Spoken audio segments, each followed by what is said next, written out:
Audit का क्या है यार, थ्योरी सब्जेक्ट है, 30 नंबर का एमसीक्यू है, कुछ भी पढ़ के लिख देंगे। अरे यार अगर 100 में 100 का लिख दिया तो 40 नंबर तो आ ही जाएगा। इसे कहते हैं ओवर कॉन्फिडेंस। अरे भाई कितना पढ़ना है, इतना ज्यादा पढ़ना है, ये याद करना है, ऐसे याद करने हैं, कारो याद करना है, कैसे क्या होगा, 40 कैसे आएगा। इसे कहते हैं लोअर कॉन्फिडेंस। पर जो मैं आज आपको बताने वाला हूं उसके बाद आप कॉन्फिडेंट हो जाएंगे।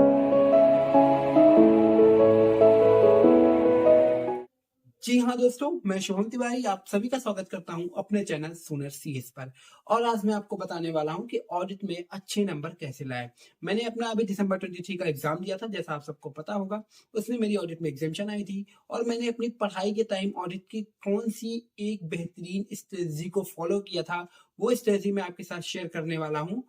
पर उससे पहले चैनल पर नए हो तो चैनल को सब्सक्राइब कर दो, वीडियो को लाइक कर दो और ऐसी हमारे आने वाली वीडियोस की नोटिफिकेशन पाने के लिए बेल आइकन को दबाना बिल्कुल ना भूलें। पर उससे पहले एक आप लोगों से निवेदन करता हूं, अगर पूरी वीडियो नहीं देखनी है अभी भी समय है, आप वापस जा सकते हैं।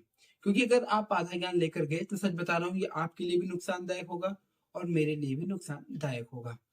तो चलिए बात करते हैं। एक्चुअली मैंने कभी 100 नंबर का ऑडिट का पेपर देखा ही नहीं। मैंने हमेशा ऑडिट के 3 पेपर देखे। पहला 30 नंबर का एमसीक्यू, दूसरा 14 मार्क्स का करेक्ट इनकरेक्ट, तीसरा 56 मार्क्स का थ्योरेटिकल पेपर। और मैंने इन तीनों में अपनी अलग अलग स्ट्रेटजी रखी। सबसे पहले बात करते हैं 30 मार्क्स के पोर्शन की, जो कि हमारा एमसीक्यू होता है। मैंने एमसीक्यू के लिए क्या फोकस रखना होगा आपको कि जब आप क्लासेस कर रहे हो, अगर आप सेल्फ स्टडी कर रहे हैं तो मैं सेल्फ अपनी रीडिंग की बात कर रहा हूँ। अगर आप ने कहीं से क्लासेस ले रखी हैं तो क्लासेस की मैं बात कर रहा हूँ। तो जब आप फर्स्ट टाइम क्लास कर रहे हैं तो उस टाइम आपको इतनी डेप्थ में कॉन्सेप्ट क्लैरिटी होनी चाहिए। अगर आप सही से कॉन्सेप्ट क्लैरिटी ले लेते हैं पूरे सिलेबस की, उसके बाद आप एक उसका समराइज रिवीजन कर लेते हैं, तो पहला लेक्चर की कॉन्सेप्ट क्लैरिटी, दूसरा रिवीजन, अगर आप इतना कर लेते हैं तो मैं आपको बताऊंगा कि जो 30 मार्क्स का एमसीक्यू पेपर होता है उसमें आप इजिली 22 गेन कर सकते हैं। देखिए मैं बहुत ज्यादा ओवर नहीं कि 26 आ जाएगा, 27 आ जाएगा, और ना बहुत ज्यादा कम बता रहा हूँ। जो एवरेज आ सकता है मैं उसकी बात कर रहा हूँ। आप इजिली 22 उसमें ऑब्टेन कर पाएंगे, ये मेरा टारगेट था।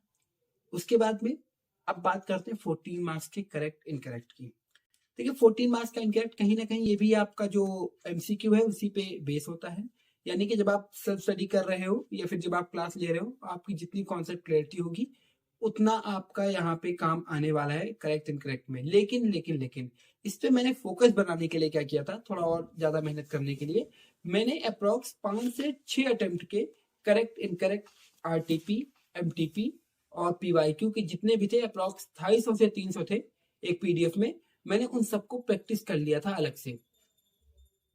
अगर आप इस पीडीएफ को चाहते हो तो नीचे डिस्क्रिप्शन बॉक्स में हमारा टेलीग्राम का लिंक है, आप डिस्क्रिप्शन बॉक्स में हमारे टेलीग्राम चैनल को ज्वाइन कर सकते हो और वहां पर आपको ये पीडीएफ मिल जाएगी। अगर आप 350 से 400 जो मेरे करेक्ट इनकरेक्ट हैं पीडीएफ के, अगर आप या कहीं भी आप जो आप पीवाईक्यू है जैसा भी है जहां से आप कलेक्ट कर पाओ, 350 से 400 करेक्ट इनकरेक्ट सॉल्व कर लेते हो, तो मैं आपको बताऊं कि 14 मार्क्स जिसमें 8 करेक्ट इनकरेक्ट होते हैं, 7 आपको अटेम्प्ट करना होता है, 7 में से 3 से 4 करेक्ट इनकरेक्ट रिपीटेड ही होते हैं और 3-4 आप रिपीटेड के बेसिस पे सही कर ले जाओगे। उसके बाद एक दो जो आपने कॉन्सेप्ट क्लैरिटी है, जो आपने सेल्फ स्टडी की है, उसके बेसिस पे हो जाएगा। तो आप इजिली 14 में से 10 मार्क्स आप यहाँ पे गेन कर सकते हो। तो अभी तक आपने 30 marks plus 14 marks, total 44 marks का पेपर आपने अटेम्प्ट किया है, जिसमें 22 में मान के चलता हूँ आप एमसीक्यू में ऑब्टेन कर लेंगे और 10 मार्क्स आप करेक्ट इनकरेक्ट में ऑब्टेन कर लेंगे। तो 44 में से आप प्रेजेंट टाइम में 32 मार्क्स ऑब्टेन कर चुके हैं और अभी भी आपके सामने 56 मार्क्स का पेपर है जो आपका थ्योरेटिकल पेपर है।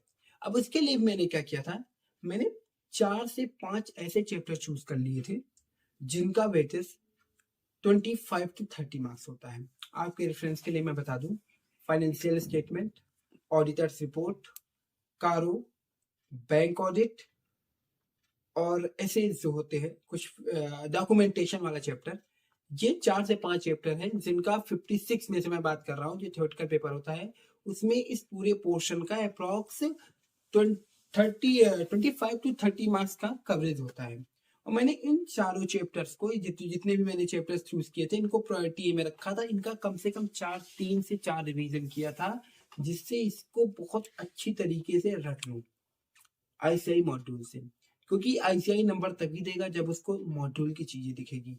अगर आप अपने मन का लिखोगे तो नंबर नहीं मिलेगा। और आपका टारगेट होना चाहिए कि ये जो 30 मार्क्स का जो आप पेपर अटेम्प्ट करोगे, जो आपने इन पोर्शन से तैयार किया है आपके ये कैटेगरी वाले, इसमें आपको एटलीस्ट 20 मार्क्स ऑब्टेन करना है। और मैं बताऊं, अगर आपने बहुत सही से प्रैक्टिस करके लिखा तो आपको इजीली इसमें 20 मार्क्स मिल जाएगा।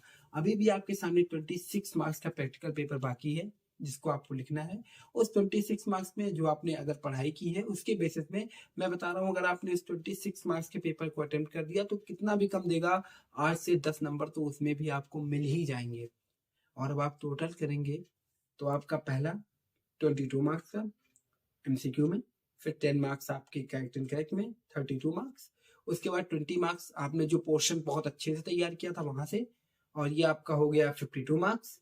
और उसके बाद में मैं मान के चलता हूँ आपके 10 नंबर जो होंगे वो आपके 26 में से मिल जाएंगे। आप इजिली 62 तक पहुंच गए हैं।